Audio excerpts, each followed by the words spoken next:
techniques from both fiction and nonfiction and how they can work for each other so that ultimately you can apply to whatever it is that you're writing, and hopefully this will be a source of inspiration for you. So this today is the first of 2 writing workshops.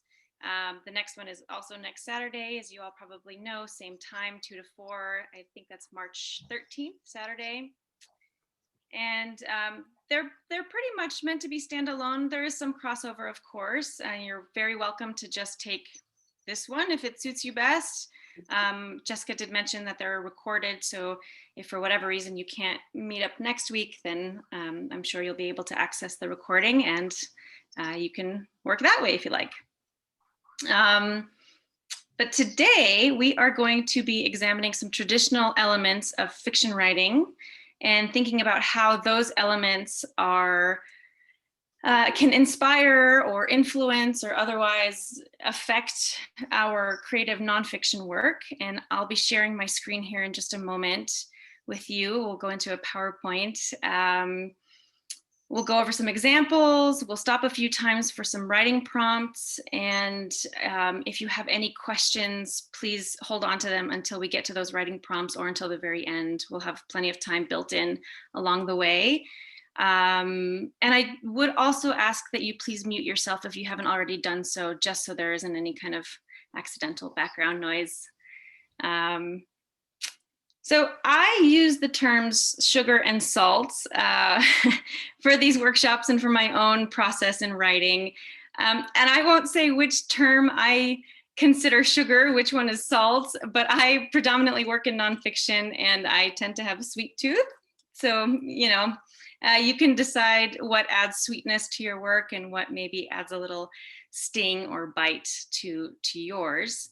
But in any case, sugar and salt are both tremendously important ingredients, really in just about every recipe, whether that final product is meant to be sweet or savory. And we use them interchangeably to create complexity and flavor, to enhance other flavors, to provoke and enrich other senses such as fragrance, and to actually facilitate the chemical reactions that occur when we're cooking or baking, and you have something like caramelization. It immediately changes the actual product that you're making, so that whatever it is ultimately that you're trying to make becomes that much more complex, more robust, and ultimately more delicious. So as we go through this workshop today, and as you continue on with your own writing in the future, I encourage you to apply this kind of sugar and salt thinking as you might cook, whether you do a lot of cooking or not in your daily life, to just give yourself an opportunity to break out of a particular routine that you might be in, or to just give yourself a creative boost, or just try something different. You can, whenever you think of your writing as a dish that you're cooking, suddenly it becomes a little more, perhaps easier to comprehend how you can kind of pull bits and pieces as you might ingredients, so that you're mixing it all together to create your product, your thing. And I also like to think of writing as comparable to cooking, because all of these pieces come together and ultimately, hopefully, create something that you love, but also nourishes, feeds, otherwise, soothes or satisfies somebody else. And I also hope that this kind of sugar and salt way of thinking about writing will bring you a new awareness into reading of fiction or nonfiction. So as you cross back and forth between the genres, perhaps you become more aware of these different techniques or aspects, and you start to recognize how other writers have incorporated these kinds of strategies into their own work. So, all right, I'm going to share my screen now.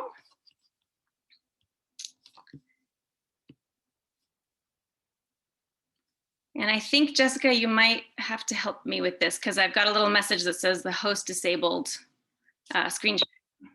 There we go. Maybe now. Let's try.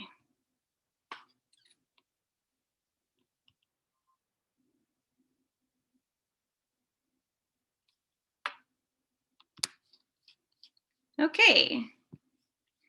I hope you can all see. And here we go. So again, welcome to Sugar and Salt. We're talking about fiction techniques for writing nonfiction today.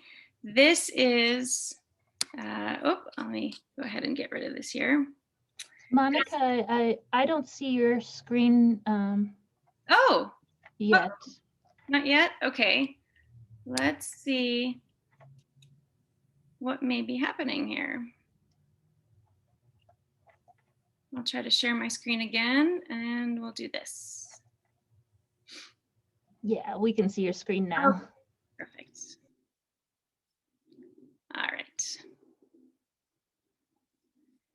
So here is a little picture of Wieliczka salt mine in Poland. My family is from Poland, by the way. You might have noticed from my difficult last name, Dziamka. This is an extraordinary salt mine. If you ever have a chance to travel to Poland, I encourage you visiting it, but also they have actually a great website in English. This particular chamber here is 30 stories, around 30 stories below the surface. And it took nearly 70 years to carve. It was formed in the 13th century, and it is one of UNESCO's World Heritage Sites. And Wieliczka is a small town in southern Poland, not far from Krakow. So the chandeliers, the reliefs, the carvings, everything is made out of salt here, including the steps, which have had to be reinforced for safety, but everything you see here is made out of salt. So may this serve as a bit of inspiration with just how much you can do simply with salt. So the key ingredients for fiction: plot, dialogue, point of view, characters, setting, conflict, and theme. These are sort of the main go-tos for fiction writing. Today, we are going to be talking about the first four. So plot, dialogue, point of view, and characters. So plot, well, that's what moves the story forward. It's the action. It includes conflict, although you saw on the previous slide that conflict can be its own element, but it always includes some kind of conflict. There's some sort of opposing force at play.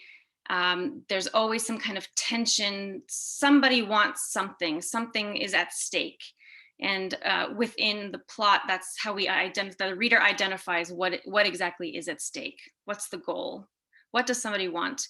We have four main types of conflict. There's conflict with self, so things that include the identity of a character, health, maybe some sort of internal struggle. Conflict with others, so we have the villain, the enemy, the boss, the external source of conflict. Then there's conflict with the supernatural, so some sort of ghost or unknown, monsters, aliens, whatever, anything that kind of lives beyond the realm of typical reality. And then we've got conflict with the environment. So we've got the actual, like, literal environment, but also something like culture, social hierarchy, poverty, those types of things. As some examples, specific examples of literature in each of these particular types of conflict. Conflict with self, you can look to Hamlet. There's a great book by Jonathan Lethem named Motherless Brooklyn, where the main character is a private investigator who has Tourette's. So he struggles in very unique ways because of his Tourette's. And then there's one of my favorite books, Paula Hawkins' Girl on a Train, where you've got a very unreliable narrator, Rachel, who's an alcoholic. So you can't ever quite know what it is exactly that you can believe she's telling the story. So that's a great example of conflict with self.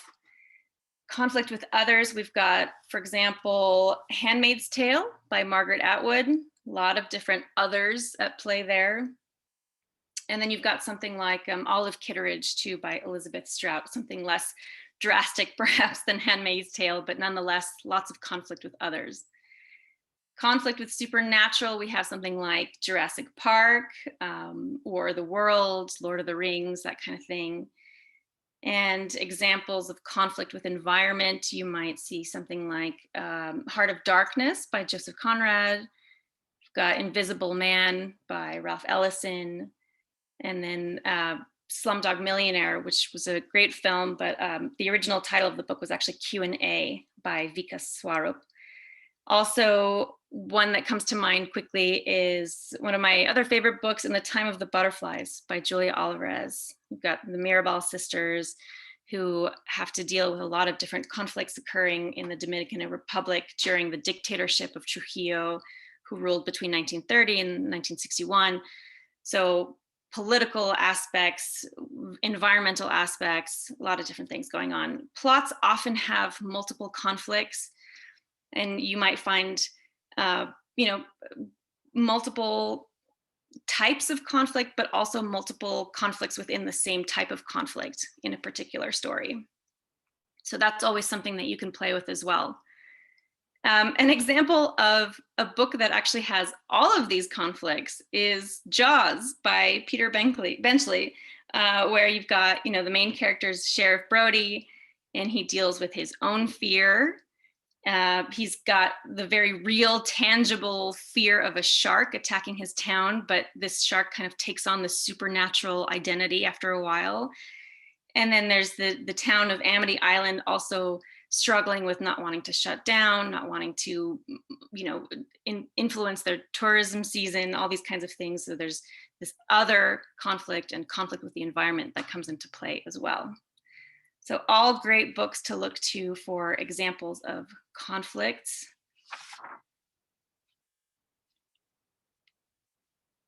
Examples of plot structures or story arcs. So there's a great article that I found on the BBC.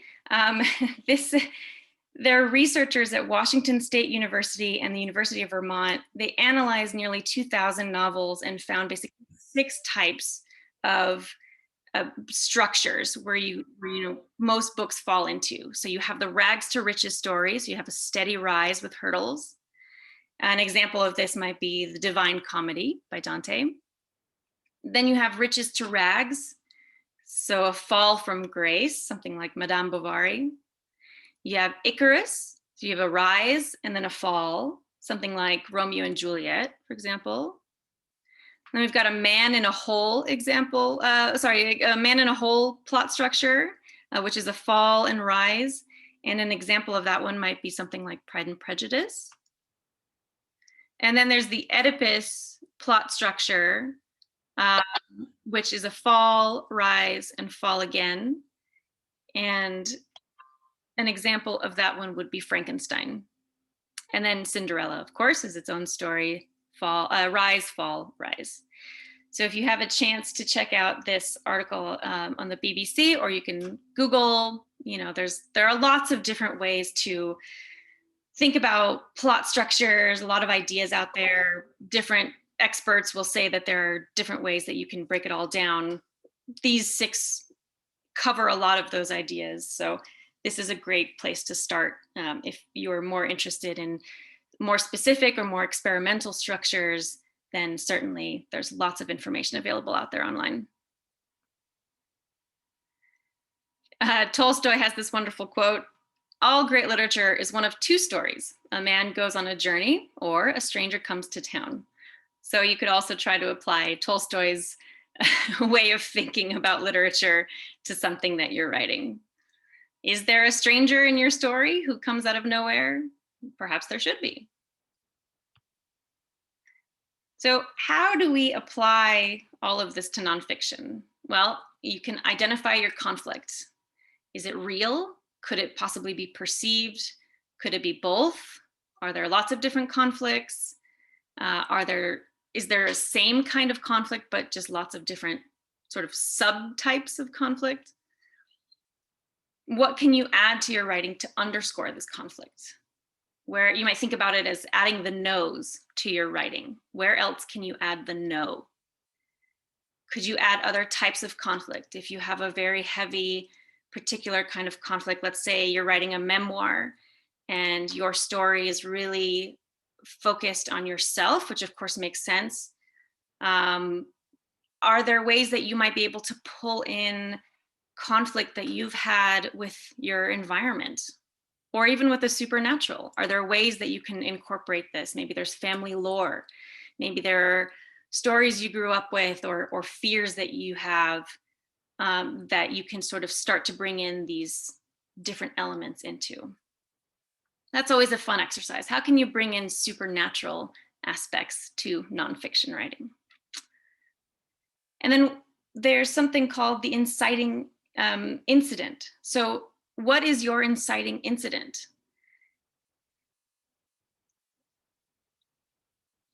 What is the thing that has, provoked some sort of change, some sort of shift? What is the thing that kind of propels the plot forward, where it moves things into action?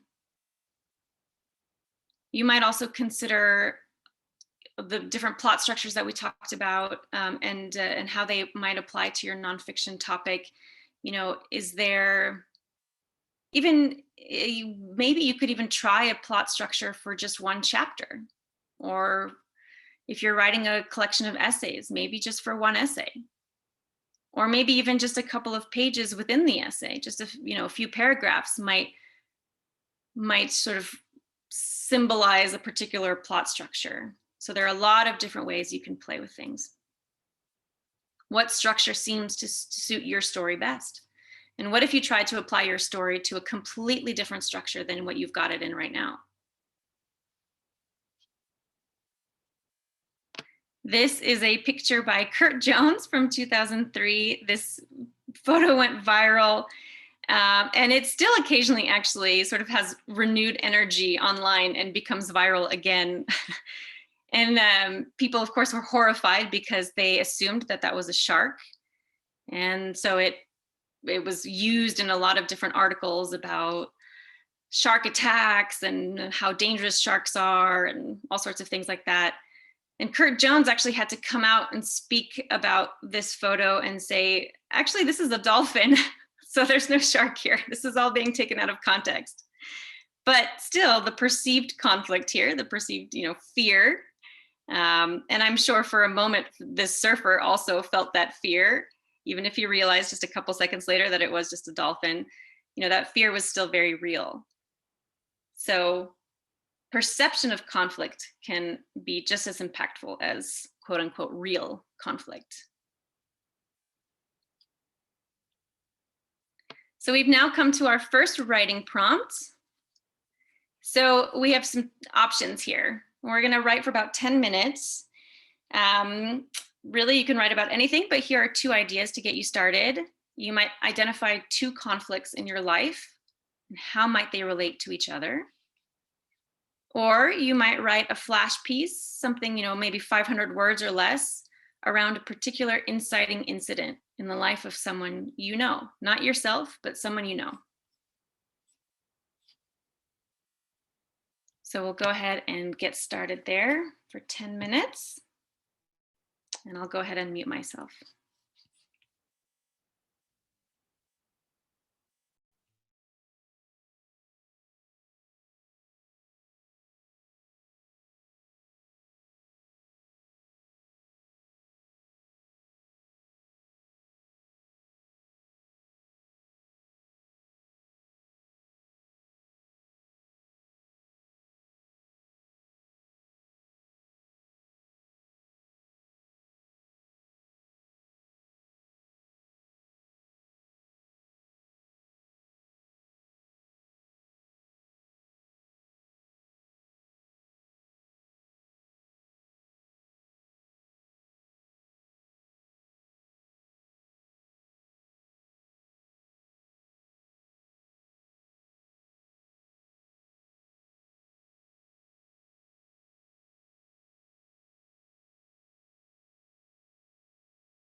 All right.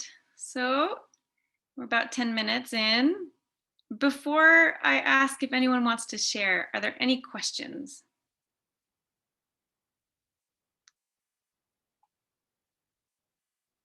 No questions? Okay, good. Does anyone want to share or talk about the experience of writing whatever you wrote?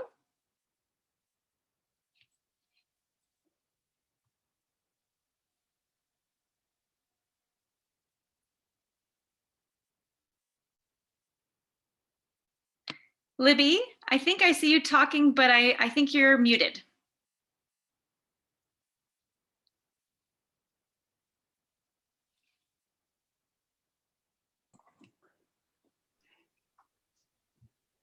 Let's see. Am I? Are you able? Oh, there we go. Yeah. Are you? Finally. Okay, I'm sorry. Hi. No problem. Share whatever you've got. Okay, let's get on with it. I sold a home last year that I lived in for 30 years. And the realtor assured me that the sale went through. And so she gave me 2 weeks to move out, which I did. And I had to store all my belongings and all my furniture in a pod in Albuquerque. Well, the sale did not go through. I had already moved out. I was homeless for 3 months. And I finally, I decided that the sale did not go through, so I'm going to have to just reverse everything and move back. So I tried to get my furniture pod back, and they couldn't find it. It was lost. Oh no. So it was lost for a week. So I'm still homeless, right? And I wasn't worried because, I knew they'd find it. Anyway, they found my pod. I had it delivered, everything delivered back to my home.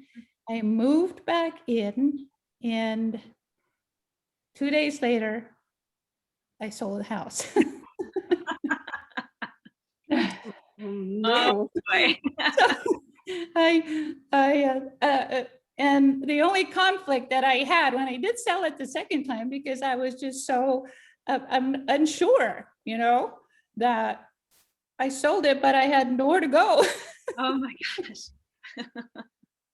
But anyway, it turned out all right. I finally found a home this year, and I've moved in, and everything's fine. And it's a nice neighborhood, so I'm very happy. Good. Everything's cool. So this experience is what you wrote about. Yes. Did you write a flash piece or a Just paragraph? a flash piece, just a little couple of paragraphs. This is kind of how I write. I just sit down, put something out, and then just leave it alone for a while, and then I'll come back and I'll just work on it. Yeah, that's good. Would you like to share it with us? No, Okay. kind of personal. Okay, no problem. But somebody else say something. Louise, I noticed you unmuted yourself. I did. I didn't realize I was muted. And I did. wasn't sure what name you called out. So anyway, what I did is I wrote a little piece on with a plot in mind in a very different way than I have been writing.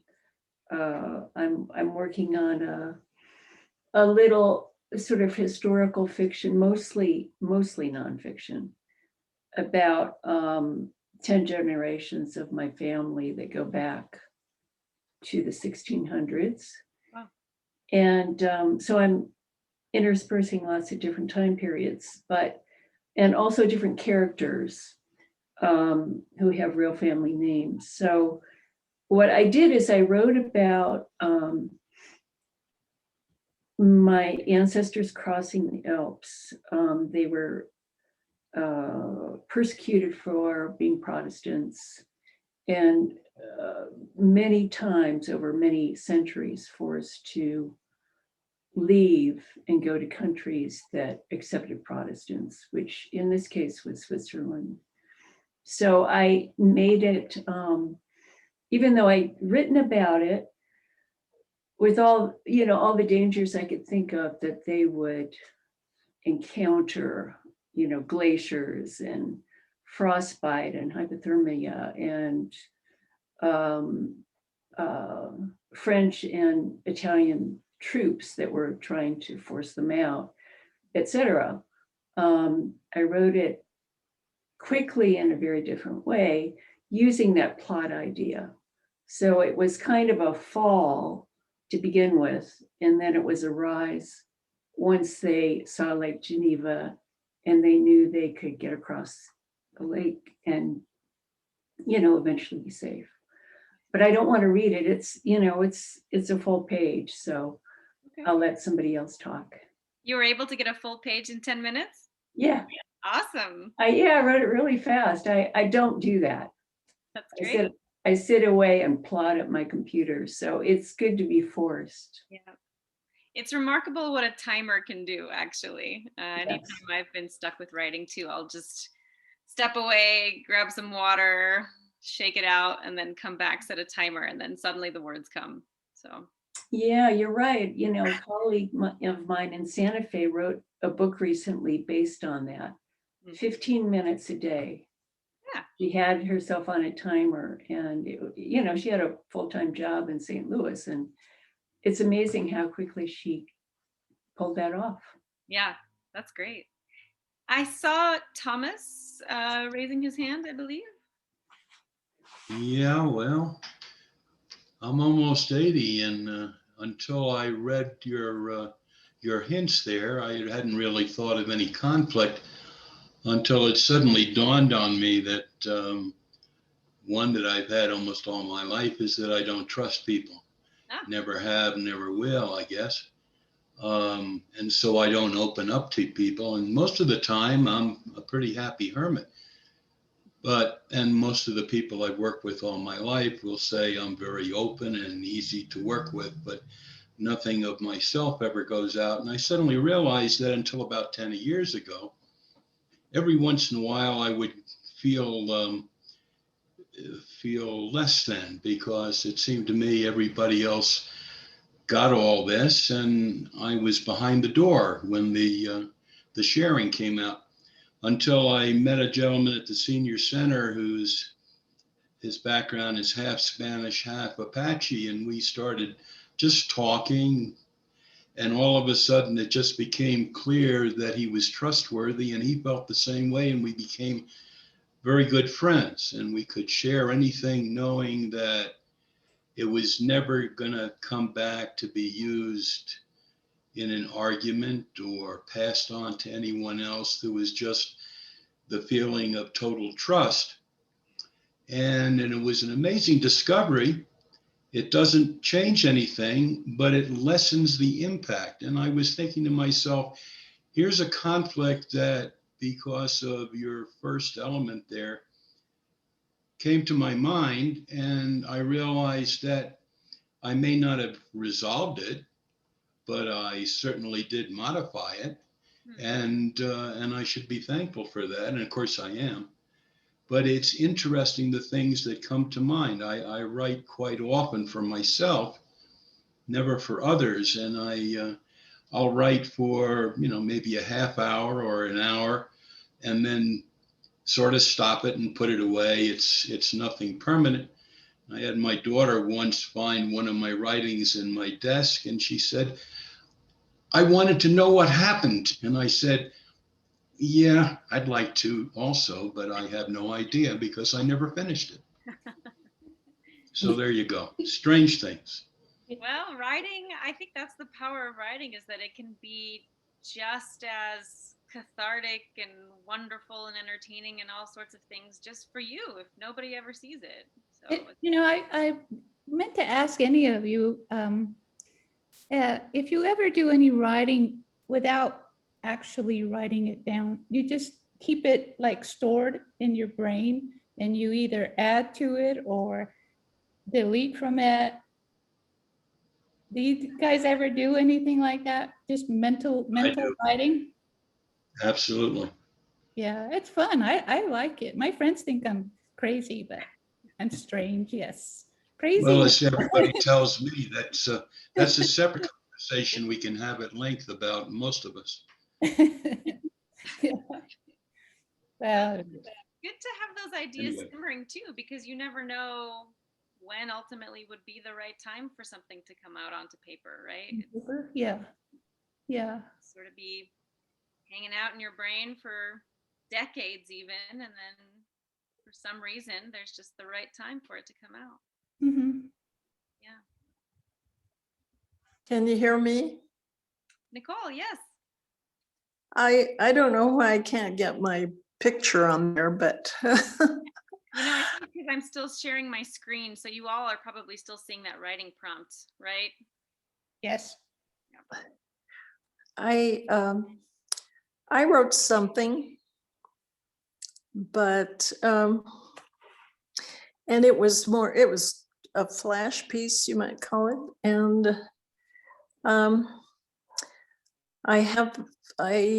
what I'm writing personally is I'm writing my memoir or my life history or something like that. But this is different. This is that flash piece you mentioned. And it's about a young woman named Jess who's happily married to another woman named Jackie for 6 years. Jackie has work that calls her away for months at a time. And the union suffers and they split up. Then Jackie retires and returns. Jess is cool because she's been trying to forget her, but Jackie woos her with gifts and flowers and eventually wins her back. They start taking trips together and having a good time. Then on a trip, Jess discovers that Jackie has another girlfriend, in quotes, that she found online, but they're doing things together as well. And Jess is crushed because Jackie had sworn love for Jess and really wanted to come back. Jess had believed her, but now she's angry and sad and wants nothing more to do with her ever. And that's just kind of a draft. It would have to be filled in. That's a great foundation though for diving in deeper if you wanted to do that. Monica, you're getting harder to hear. Oh, I'm sorry. Maybe I'm mumbling. Well, or you moved away from the mic a little bit or something. Maybe so. Thank you, Philip. I appreciate you telling me. I've been primarily a poet most of my life. And I'm trying to break into this prosaic world with a memoiric essay to start with. And I've got a whole new respect for prose writers because maybe 20 edits and it's still not right. No. I think the rewriting's the harder part than the writing. They're trying to get it correct. And so with the prompts,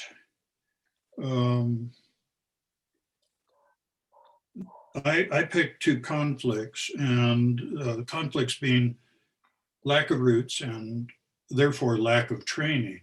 They kind of coexist.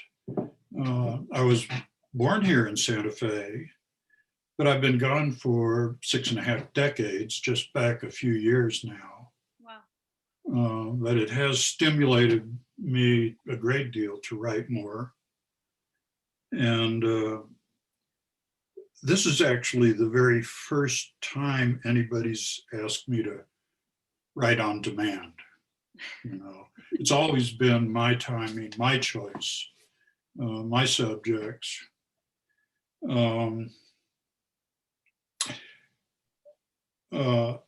a solitary activity. And so I wrote about this internal need to conquer this prosaic world and to learn more about it. And luckily, I am with a small writing group of people that have known each other for many years and help each other. But basically, my school life was 13 schools in 12 years in 8 states. Wow. Which wasn't very prompting to pay attention in class to what the teacher was saying. There's social things I had to figure out before I could focus on learning. So I might be way behind a lot of people in this class, but I'm gonna push to get ahead. Thank you, Philip. Yeah. Do you want to read a little bit of what you've written? Let's see here. Do I? Do it. I'm getting prompted by my wife who's sitting over here. Okay, I'll read it. It's very crude. The two conflicts of lack of roots, lack of training come together quite violently with this request to write on demand. My writing is a solitary activity that is often provoked by dreams or memories, and most commonly emerges as poetry. Prosaic world is as yet unconquered by me, having just returned to my home of Santa Fe after a 6+ decade absence, has instilled in me an urge to whip those poetic musings into a meatier, more biographic style, which I never received any training in. I'll just leave it there. And it may go on to something. It may just be for this little prompt. Yeah. But thank you. Absolutely. Thank you. Is there anyone else who wants to share? Nicole? So I chose an inciting incident in someone else's life. Mm-hmm. She was always aware of the little changes, a blip in memory, a misused word. They'd laugh about these little hiccups. Soon it was a daily laugh, not just once in a while. And soon it wasn't funny anymore. She tried to carry on as if nothing had changed. When he raced to open the door, she wondered what he'd heard. Why hadn't she heard it? What was the urgency he felt, and what would he say when there was no one there? Sometimes she saw fury flash across his face, but lately the fury was enveloped in frustration, sadness, and fear. Funny how these emotions could race across his features. One day she would miss all this, but for now, she just bobbed in the wake of his misery. The recognition that both of them had, no one would joke about this anymore unless they were clueless. And she had no control over the jokes his buddies made. Why, for heaven's sake, would one of them say, "She's going to dump you and find somebody new"? That rattled around and kept surfacing when she could barely stand how the latest day had gone. Some joke, ha ha, real funny. And there wasn't anything she could do to stop it. The tears, the rage, the fight against what they both knew was inevitable. And then there were the good days. Good days. Such a blessing, a gift, a promise for tomorrow. Maybe it was just a bad wave that had happened before. From here on out, From here on out, That's great. Thank you, Nicole. I'm so intrigued already. I want to know more. Is that nonfiction? nonfiction. Cool, very cool. Thank you very much for sharing. Susan, do you still want to share yours? I also did the second prompt. Huh? Okay. The child's blonde curls, chrysanthemums, bounced as she trotted around the room. One circuit, circuit 2, circuit 3. She stopped, squatted, picked up a handful of bright colored plastic shapes, dropped them, jumped up, and took another circuit around the room. Back to the plastic shapes. This time she sat, then put each in a row. Up she hopped again, wandered around the room, this time touching the light switch, a shelf, a doorknob. 3 adults watched her. The woman smiled a little, frowned a little, looked over at the older man. The younger man watched the child, breathing perhaps a little faster than his normal pace. The older man wrote on a tablet, glancing up frequently to watch the child. At one point he stood, walked to her, knelt, picked up the lid of a pan and tapped it rhythmically with his pen. She stopped, glanced briefly at him, dropped her gaze, and smiled. Much later, as the child snuggled briefly in her father's lap before hopping down, the older man spoke. I don't know exactly where she is, but she is somewhere on the spectrum. Thank you, Susan. That's good. Lots of movement, lots of things moving forward continuously. Really nice. Thank you.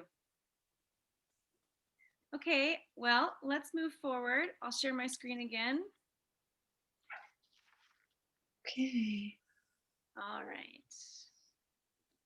So now we are going to talk about dialogue. So strong dialogue certainly moves a story forward, serves a real purpose, right? We don't want to use a lot of filler language. Hi, hello, how are you? Oh, the weather's been nice, etc. We want our dialogue to push our themes forward, to really teach the reader something about that particular character, to really serve some kind of purpose to have the words be worth being on the page there, right? Dialogue is an excellent opportunity for providing direct information. So information about the time, the weather, temperature, setting of the story, what kind of action is happening around us, information that helps to drive the plot forward as well. Any other kind of sensory information as well. So observations about what's happening around the characters, fragrances, noise, anything. And it's a great opportunity as well to provide indirect information through body language, through tone of voice, through inside jokes, perhaps, through political references. You have to be careful with those because you want to kind of weigh in how the kind of longevity that your work has. Are readers in 20 years going to be able to recognize these political references? Maybe, maybe not. Perhaps you provide characters with accents, which can provide the reader information about where these characters live, what kind of socioeconomic class they might identify with, what kind of education they've had, and so on, and any kind of personal quirks. So dialogue is a rich place for information. So the big question with dialogue always as it relates to nonfiction is, how do you add dialogue if it is nonfiction? And it is a bit of a controversial topic because length and intention here are very critical factors. For me, I start to really doubt the accuracy of an author, and it gets distracting if the dialogue starts to run more than 2 to 3 sentences, unless the author has specifically said that, maybe he's using recordings or she's pulling from emails or from diary entries or something like that, where that this person can be recording or sharing, long chunks of dialogue, whether it's indirect or direct quotations, verbatim. More than 2 to 3 sentences, you start to kind of question how accurate it could possibly be if it's not coming from some sort of written recorded source. I don't think any human being can really be so accurate, right? More than 2 to 3 sentences.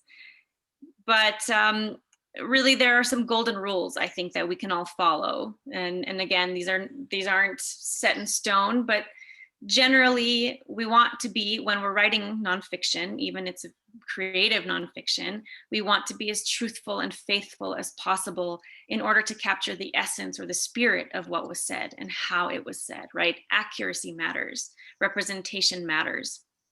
So perhaps not every single little word in a particular sentence is in fact verbatim, but it's close enough, and that can be good enough.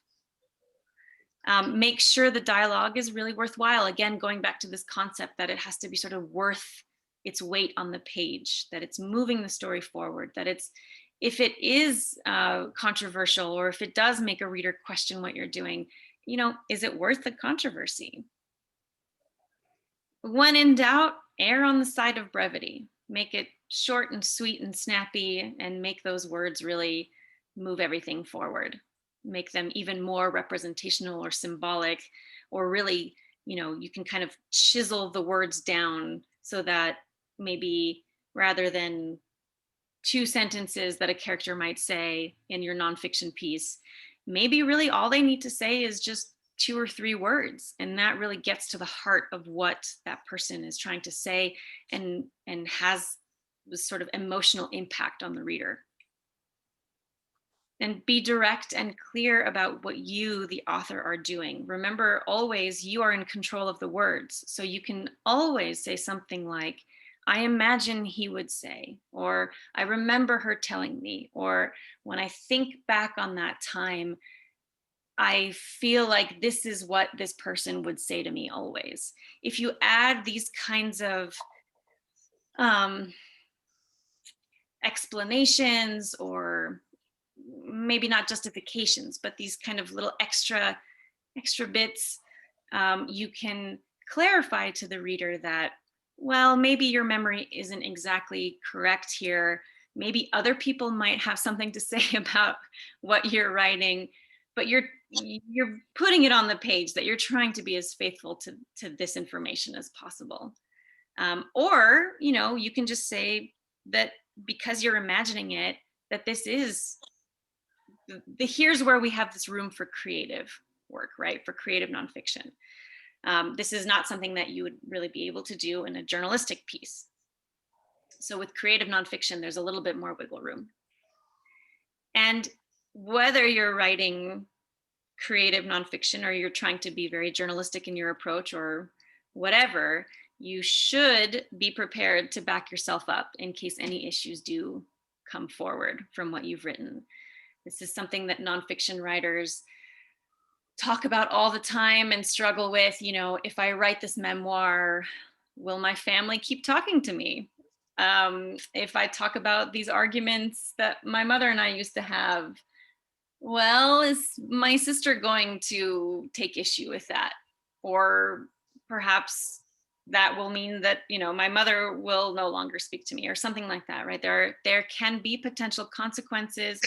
And there can even be consequences that go so far as litigation if someone feels that there's slander or something like that happening. So when you have records of people speaking, you have, you've maybe saved diaries, maybe you've saved emails, things like that, you can back yourself up.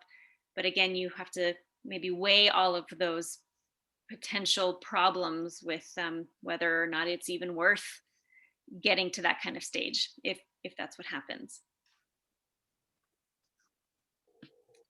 So verbatim, again, looking at recordings, transcripts, excerpts from documents, diaries. You can recite songs, prayers, mantras. You can include verbatim dialogue in your work using quotation marks by pulling words from things like posters or labels or gravestones or other kind of inscriptions or even recipes. Using common phrases or sayings that a person or a culture even is known for is also generally a safe way to incorporate dialogue into your creative nonfiction work. Typically people will not question whether you've, when you're using something that's really known to most people, common phrases. You can always add words from another language, and maybe you don't include the translation. Maybe that has some kind of special effect that you would like to have on your reader. Perhaps there's you're writing about a time period in your life where you moved to a different country and you weren't familiar with the language, and so then you incorporate some dialogue or maybe quoted content from a story that someone was telling you, or from a newspaper article that you read, or even from some note that your landlady or somebody like that left for you, and you couldn't figure it out then because of the language issue. Later on you learn the language, then it wasn't so much of an issue anymore, but in that moment you might kind of create this emotional experience for your reader with having this language that's not translated in your work, so that this person can momentarily perhaps feel what it was like to be you in that moment.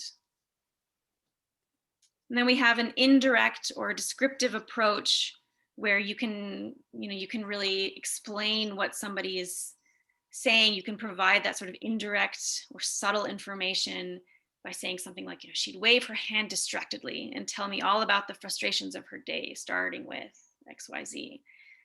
Using motion, using descriptive words to talk about a person's body language or how they are speaking to you can also convey a lot of information about the words themselves. You can certainly quote yourself. "Why did you steal that glass from the bar?" I asked her. And you can repeat quoted content to emphasize importance. That's a great strategy to use. Dialogue, using dialogue as a stylistic device is excellent to add variety to sentence structure, to grammar, to voice, to tone, to all of these things. So if you don't have a lot of dialogue in your work at the moment, consider peppering some in and see what happens. See how maybe a character who didn't seem so important or relevant suddenly shines a bit brighter. You can also play with the form. Some authors use quotation marks, but some just use italics or dashes. It's typical in European literature, for example, to use dashes instead of quotation marks. And that can also just create variation on the page. So the actual just experience of reading something that looks different can also have an effect on how the reader absorbs your work. You can use text blocks, you can use separate paragraphs. There's lots of different formatting you can incorporate into your work. And poets, really think about how something looks on the page. Prose writers tend not to think about that so much, but that's a great lesson to use from poetry. How does my essay look? Is there something that I can change in my memoir to really emphasize a particular theme or some element of my information here that I really want to underscore, so people have a more dynamic and a richer experience of this content? I'd like to share this example with you from Acid West, which is a collection of essays by a New Mexican author named Joshua Wheeler. He's a fantastic nonfiction writer. He writes very experimental stuff. It's really, it's taught me a lot about creative structures and different elements and how you can really play with your language, even if it's nonfiction. So I really recommend you checking out Joshua Wheeler if you'd like to look into more experimental forms of writing nonfiction. So I'm just going to read this section here. "The thing went off and the fire went up and the cloud rose and the bottom half went up that way. He gestures over my head toward first base.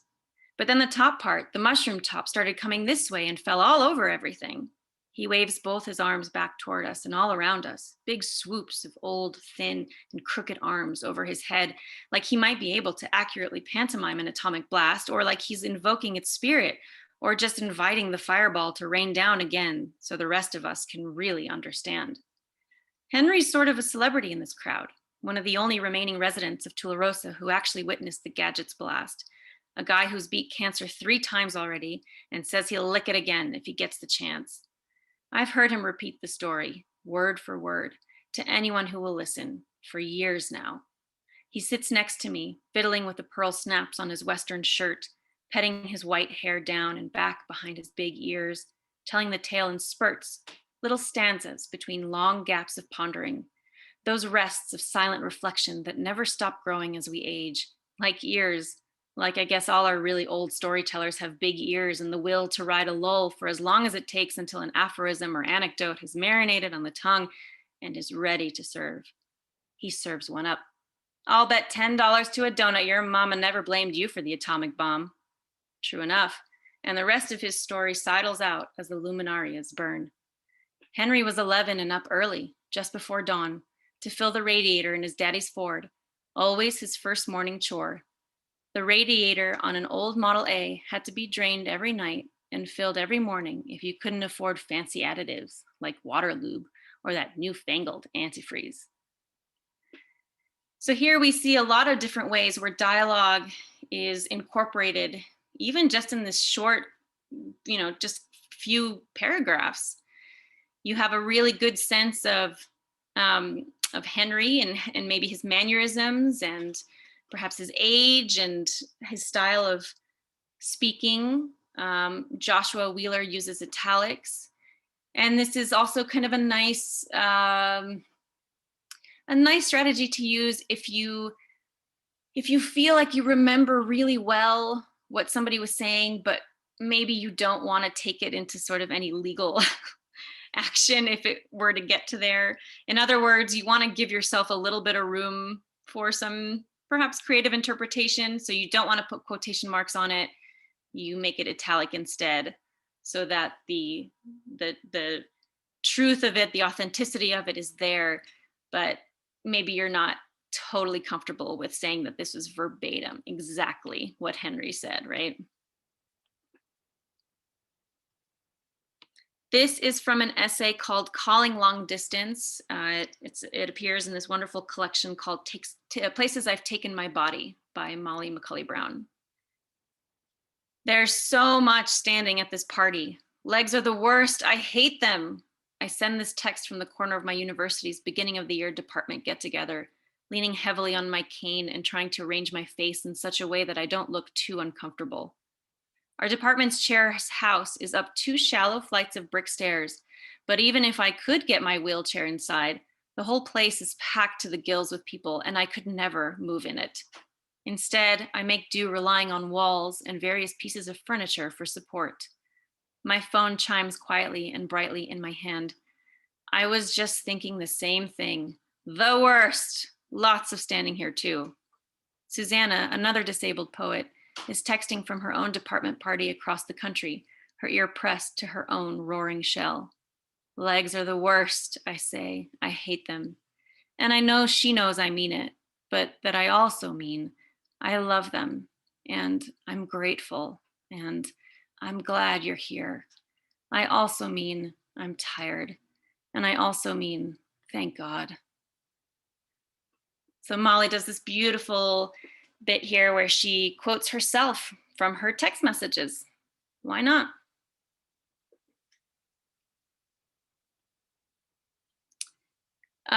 Other great places to look to for really strong ways the dialogue has been incorporated into nonfiction. We've got the memoir, a memoir about her mother, Natasha Trethewey, Memorial Drive. Really wonderful book, came out last year. Paperback, I think, is coming out this summer. And then Educated, also a memoir by Tara Westover. Tara Westover does a very interesting thing where she does a lot of kind of explaining. She spends a lot of time saying, well, this is how I remember it, or this is what I believe this person said, but probably my brother would say differently, or my family would probably have a different opinion about this, or something like that. So that's a really interesting book to look to also if you want to see how she pulls in these kind of modifiers, about what she's saying. This is from a novel by Jenny Ofel. And this is called Department of Speculation. At night, they lie in bed holding hands. It is possible, if she is stealthy enough, that the wife can do this while secretly giving the husband the finger. Grow old with me. The best is yet to be, say the cards in the anniversary section. But there are other lines from Yeats the wife keeps remembering. Consume my heart away, sick with desire and fastened to a dying animal. Things fall apart. The girl had red hair, the wife tells her sister, the same color I used to dye mine. The wife stopped dyeing her hair when she got pregnant because of the monster babies with no hands that the vain hair dyeing women have. But she never went back to it, and for years now, her hair has been streaked with gray. Spell for invocation of divorce. Greener, greener. Sometimes she talks to the husband in her head. You think I don't know. I know. Once I was sleeping next to that boy and a mouse ran through my hair, but I didn't move. I didn't want to risk him getting out of bed. The only love that feels like love is the doomed kind. Fun fact. I was hoping your happiest memory might include me. Later, the wife realizes what that was, why he placed that special emphasis on each word of the sentence. Ladies and gentlemen, the prosecution rests. So here, 2 pages, quick little lines, quick little paragraphs, all separate. Jenny Ofel does this thing very much where she structures her work in very little, bits and pieces. So even though there's really very few words on both of these pages, you start to get a sense of conflict. You see that there are different types of ways that she works with dialogue. When she has quotes around particular material, the girl had red hair, the same color I used to dye mine, because that content is in quotations as opposed to all the other stuff, it seems to have maybe stronger impact or more importance. And we get a sense that perhaps the husband cheated on the wife with a woman who had red hair. So innuendo and indirect information all provided through all of these different great strategies that Jenny includes here. Okay, we're now going to move into point of view. So we've got our human point of view, which breaks down into our characters, different characters. You've got the I versus the I. So you have the omnipotent, kind of all-seeing I, sort of bird's eye view, versus the intimate I, coming from your perspective, perhaps, or from your perspective as the way that you imagine the perspective of a character or of somebody else. And then you've got yourself at different points in life. So Elena Ferrante, who has this wonderful series, My Brilliant Friend, there's a great HBO series, by the way, made out of the books that are, I think, just as great as the books, which is a rare thing. She's got the main character, Lanu. She writes, these are all novels, but she's writing from Lanu's perspective. And then Lanu learns things actually about herself when she returns to her childhood home, and she finds things that she wrote a long time ago as a child or as a teenager, or she discovers things from what other people remember her by, or how their memories are different from hers. And then she has her best friend Leela. She discovers her notebooks. And so all of even though the story is generated through Lanu, she is able to learn things about herself throughout time in different points of her life based on the information she gathers from other people. So that's an interesting strategy to use.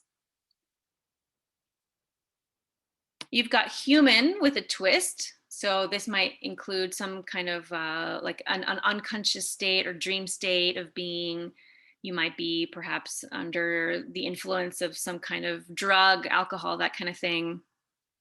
It could be a hypothetical situation, which is fun too. You can do a lot of exploration that way. Perhaps the perspective is coming from someone who is dead. Of course, in nonfiction, that can be hard, but you can always imagine. And you can always, again, as the author, because you are in control of these words, you can always say something like, well, I imagine my dead mother would say this about me now, that kind of thing, right? You can be that direct about it.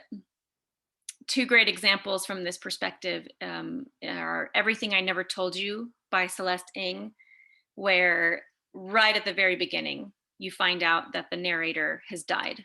And then the rest of the novel kind of moves backward in time to figure out how this person died.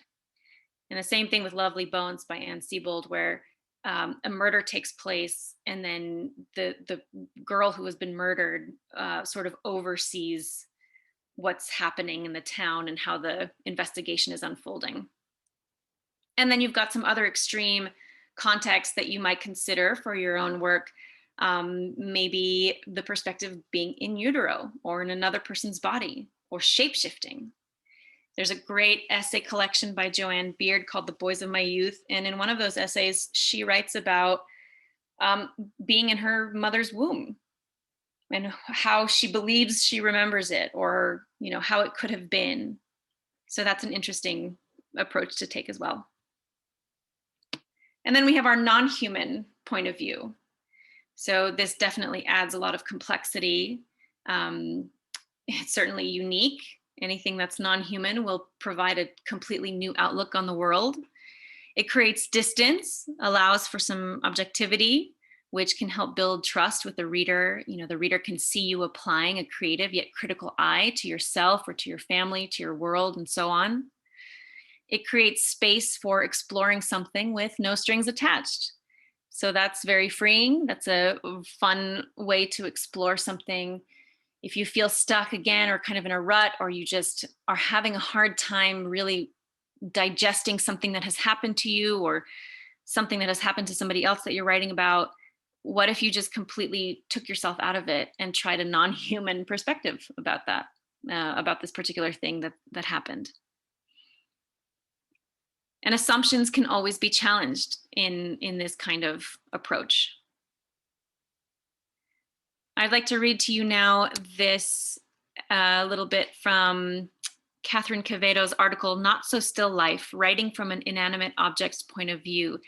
This is on the SFWA website, the Science Fiction and Fantasy Writers of America. You must also determine the object's means of communication, talking, telepathy, solely body language. Use their language to describe the world where you can, without losing the reader. Employ metaphors filtered through their perspective. For example, a narrator made of porcelain might liken emotional pain to physical breakage, whereas a scarecrow might refer to breaking apart more as a metaphor for loss of control. Or maybe not in your invented world. Your characters' naming conventions, slang, and jargon can also further the world building while keeping it relatable to the reader, or at the very least, understandable. Essentially, personification boils down to creating cultures, which brings us to the second point above. Your object as character may be unencumbered by the usual indicators of socioeconomic status, ethnicity, etc., at least not instantly recognizable to the reader, but you can still explore culture clash, class systems, and castes, even cliques. The objects populating your story might have hierarchies or other social structures to navigate. Just like writing human, alien, or animal characters, the conflicts between and or within the cultures of your objects will flesh out the world and ratchet up the emotional impact. In fact, I'd argue that using cultures of inanimate objects to grapple with these types of issues can enrich reader participation beyond more expected approaches. When done well, it enables the reader to engage with the characters and themes at a level that doesn't feel didactic on the author's part, or biased on the reader's part. It opens the work up to multiple interpretations. It's a reflection of our complex human experiences in a symbolic, appealing little bundle. So lots to think about there. I'd like to share this excerpt from Cormac McCarthy's The Crossing. I'll just read part of it, but the very top part of the page there in the upper left corner, you'll notice that there's a conversation happening, but Cormac McCarthy is known for not really using quotation marks or em dashes or anything like that. So it just comes in these rapid fire sentences. What if she's been caught before, or been around traps before, something like that? Then she'll be hard to catch. There ain't no more wolves but what they come up out of Mexico, I reckon. Are they? Probably not. And it goes on like that. So now we go to the text that begins a little about center of the page there on the left side. The wolf had crossed the international boundary line at about the point where it intersected the 30th minute of the 108th meridian, and she had crossed the Old Nations Road a mile north of the boundary, and followed Whitewater Creek west up into the San Luis Mountains, and crossed through the gap north to the Animas Range, and then crossed the Animas Valley, and on into the Peloncillos as told. She carried a scabadover wound. I'm sorry, I'm actually not familiar with that word. Scabadover wound on her hip where her mate had bitten her 2 weeks before somewhere in the mountains of Sonora. He'd bitten her because she would not leave him, standing with one forefoot in the jaws of a steel trap and snarling at her to drive her off where she lay just beyond the reach of the chain. She'd flattened her ears and whined, and she would not leave. In the morning, they came on horses. She watched from a slope 100 yards away as he stood up to meet them. And it goes on. And, you know, there's just these few paragraphs in the middle of this chapter where all of a sudden the story is told from the wolf's perspective. And later we find out that Billy, who's one of the main characters, and his father, you know, they have this, again, almost possibly supernatural conflict with this wolf, and it really plays into the larger work in a very symbolic way. So it's really interesting that Cormac McCarthy took this moment to tell the story a little bit from the wolf's perspective. Of the wolf, who was a pregnant female. Okay, now we are at our second writing prompt. And this is a picture of a chestnut crushing clog. The prompt here is to pick an animal or an inanimate object from your life and write from that non-human perspective as it relates to you.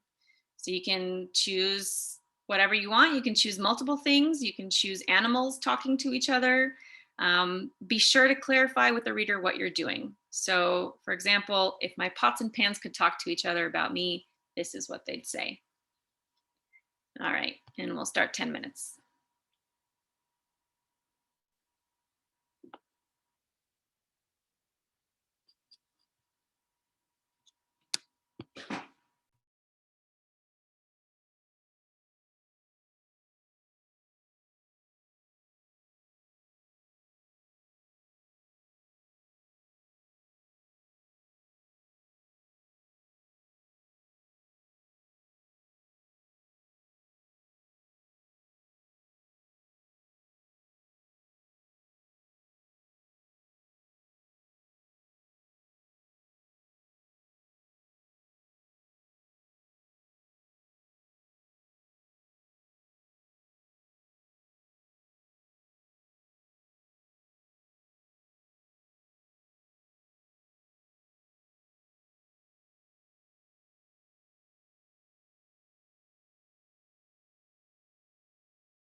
hope that was productive for everybody.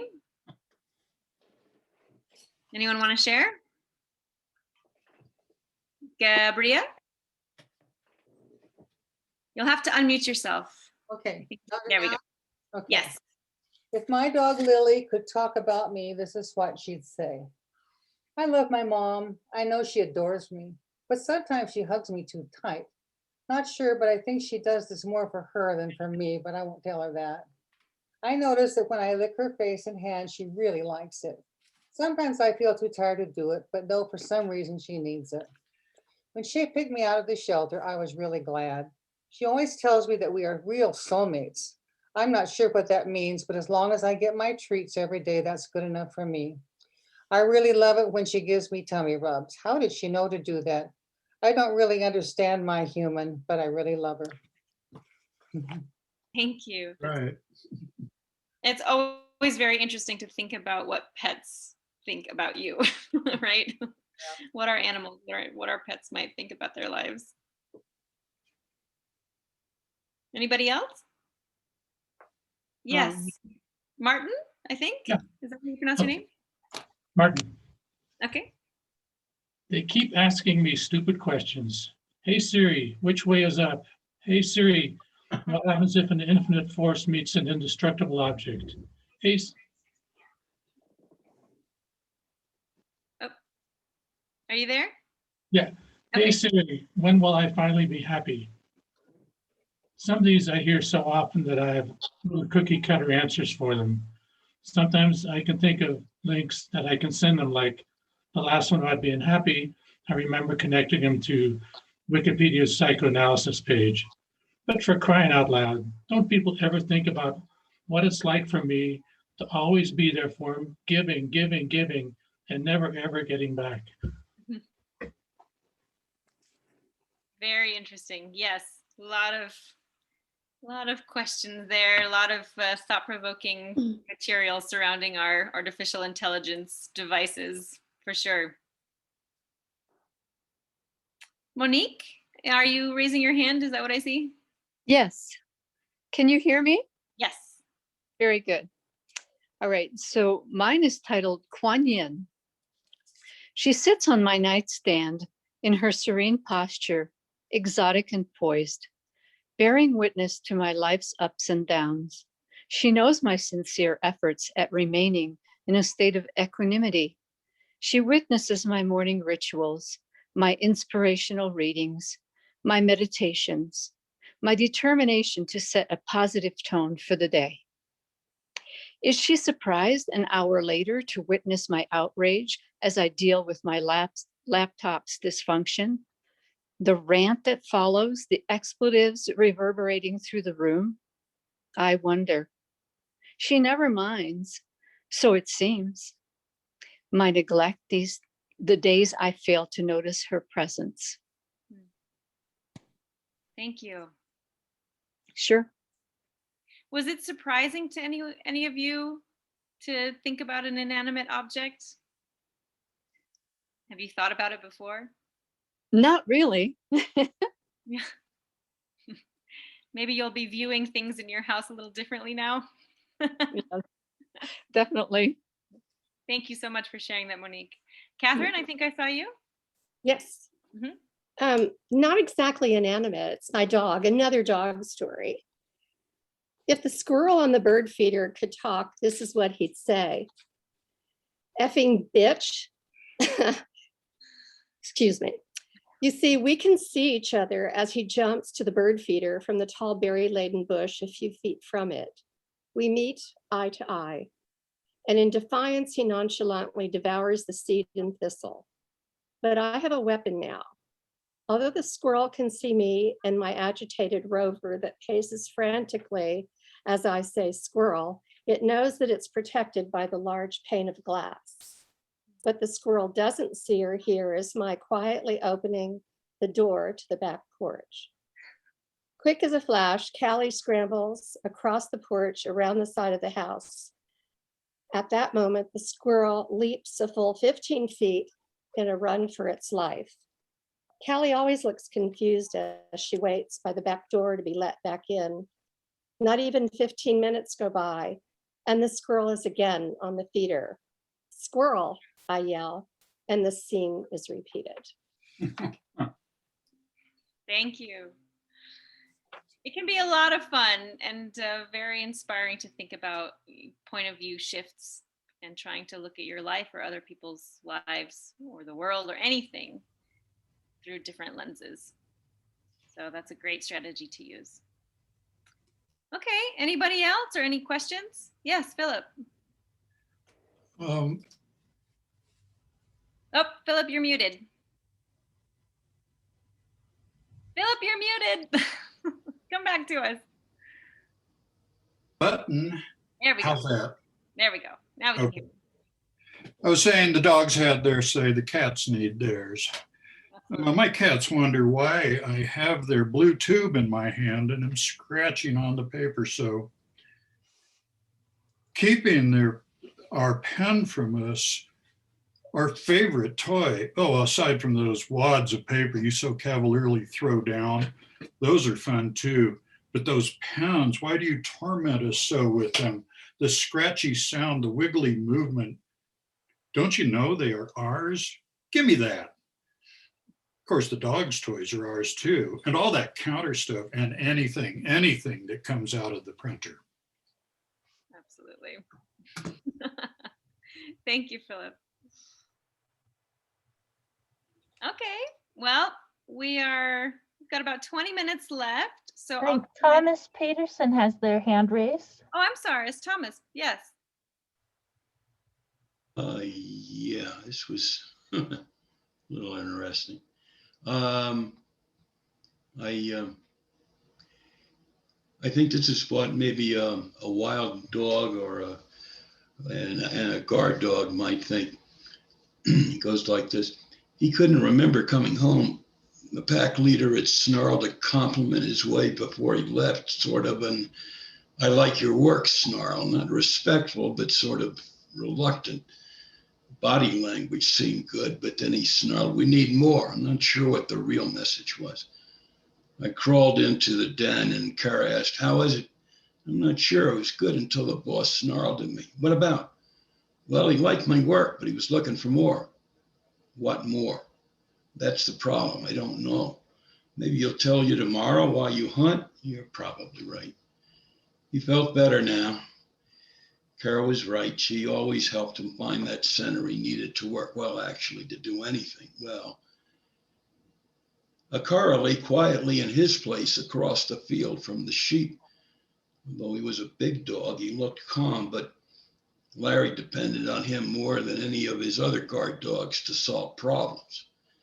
And now his owner had given him the job of driving the pack off. Well, the ranch was littered with the fallen body of others who had failed in that assignment. Oh, well. And that's as far as I got. That's great. Yeah, and great dialogue in there too.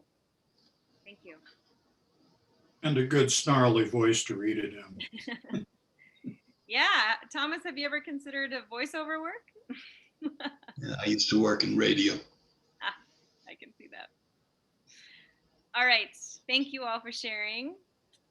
And we'll get into our last section here. I'm going to share my screen again. Okay. So now we are moving into character. The characters, of course, help to drive the plot forward, help to reveal information about the narrator or other characters, provide dialogue, and engage the reader's emotions. Characters need to be multifaceted. They can take very little page space, but the more complex your character, the more real he or she is, and the more dynamic and interesting your work becomes. Whether that's relatable or simply providing an interesting excursion for a reader to take on, to live vicariously through someone else. Characters do also need to want something. Something has to be driving them forward in whatever they're going towards. So even if they're a minor character, you'll see in the best literature that every character has something that they want. And there's some sort of arc that takes them from beginning to end in the story, some sort of growth or change, some kind of evolution. This is an excerpt from Veronica by Mary Gateskill. When I go out into the hallway, Rita is there in her housecoat and slippers, holding a little plate of fried chicken livers. She offers me some, says she made too many last night. They smell so good, so I take one and eat it while I talk to Rita. She says that last week that son of a bitch, Robert, fired up the barbecue again on the puny deck right under hers, sending up poisonous charcoal fumes, which, she has explained time and again, are terrible for her hepatitis. I knew he still had that grill out there, and sure enough, the sun came out and I heard him mobilize it. I heard the charcoal in the bag. I heard him slide the lid off. I sat down and I meditated. I asked for help. I asked, what is the most powerful force in the world? And the answer came to me, water. Rita has hepatitis C, so do I. We don't discuss it much. She doesn't remind me that codeine by the fistful is like dropping a bomb on my liver.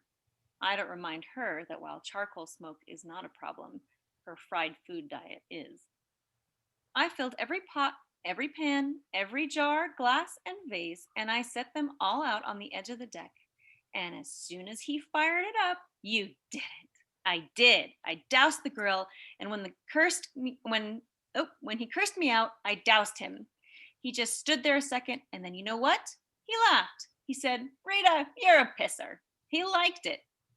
We talk a minute more. I laugh and say goodbye, step outside onto the wooden stairs. I snap open the umbrella and remember the last time I visited Veronica. So this is a great little snapshot of this very inconsequential, really, character in the book as a whole, Rita, and yet she absolutely makes an appearance. She's memorable. She's got complexities, and there are aspects to her that also underscore certain themes in the book and in our main character, Veronica, and in the narrator as well. So that's a great one to look to for a lot of really interesting characters and how very skillfully Mary Gateskill has put them all together, even if they just show up for a very brief period of time.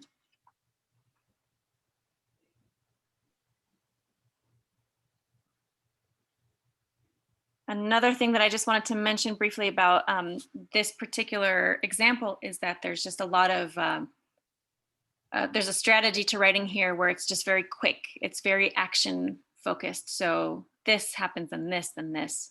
So it's kind of rapid fire and it moves fast.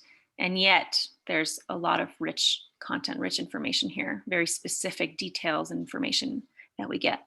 Very colorful scene just in these few sentences.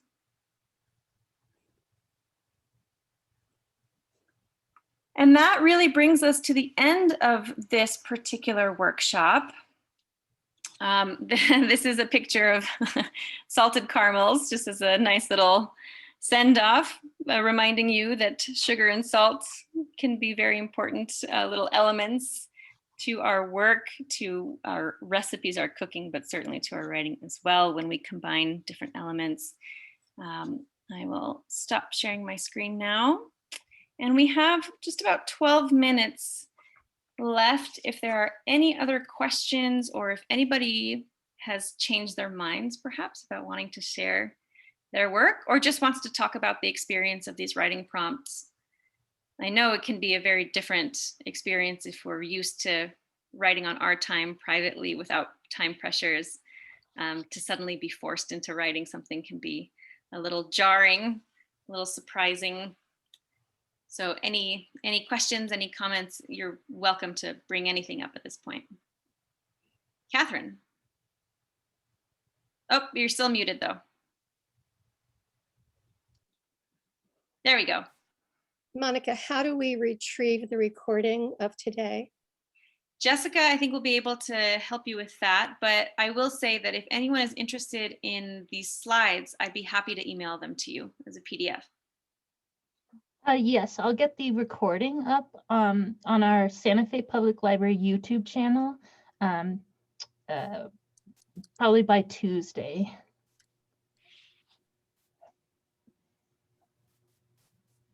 Excellent. Yeah. And I would also like to mention that you're welcome to email me directly. If that information isn't available through the sort of summary about this workshop, it's just my first initial and my last name. So Dziamka, DZIAMKA @gmail.com. And you can also contact me through my website, which is monikajamka.com. There's more information also about me, just in general, the kind of writing and editing that I do.